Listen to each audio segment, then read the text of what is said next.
Hi, my name is Pastor Kristen Gentry, and this is the Pause Devotional of the Week.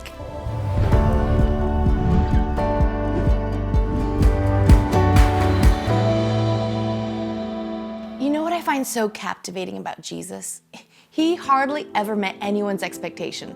There are thousands of prophecies about him in the Old Testament, and yet when he made his humble entry into the world, people were not totally convinced that he was the promised Messiah, simply because he didn't fit the mold of who they thought he should be. Even after he had started his ministry and fulfilled each prophecy, people still expected him to do things to meet their own expectations. Why is Jesus hanging out with the prostitutes and tax collectors? Why didn't Jesus heal Lazarus before he died? Why isn't Jesus concerned about getting food to feed these multitudes of people? The list goes on and on. But aren't those questions and concerns so relatable? If we can learn anything from these examples, we can understand that it's because Jesus had a different way of doing things for a different purpose that our minds cannot comprehend. It was his intention to raise Lazarus from the dead. It was his intention to be present and to love those living in the margins of society. It was his intention to miraculously provide more than enough food for the multitudes. Take a look at this prophecy about Jesus from the book of Zechariah.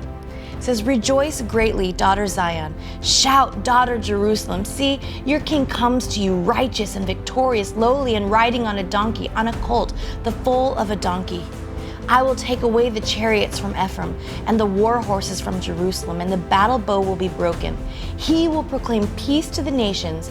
His rule will extend from sea to sea and from the river to the ends of the earth."